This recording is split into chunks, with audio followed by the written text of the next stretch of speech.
గుంటూరు జిల్లా పొన్నూరు మండలంలో దళిత సర్పంచ్ పై జరిగిన దాడి తీవ్ర కలకలం రేపుతోంది.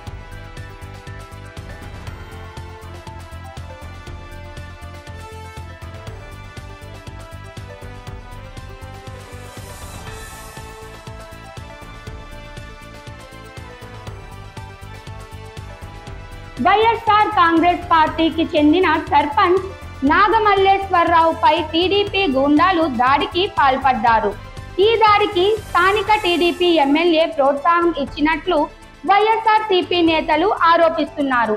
దాడిలో నాగమల్లేశ్వరరావు తీవ్రంగా గాయపడడంతో ప్రస్తుతం ఆయన ఆసుపత్రిలో చికిత్స పొందుతున్నారు.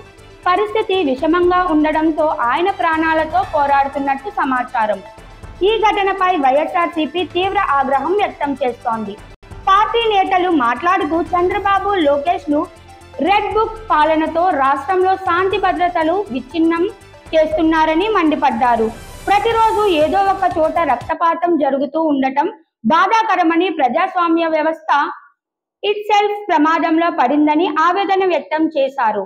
దళితులపై జరుగుతున్న దాడులను తీవ్రంగా ఖండిస్తున్నామని, బాధ్యులపై కఠిన చర్యలు తీసుకోవాలని, ఇటువంటి ఘటనలు పునరావృతి కాకుండా ప్రభుత్వం యంత్రాంగం చురుగ్గా స్పందించాలని కోరుతున్నారు.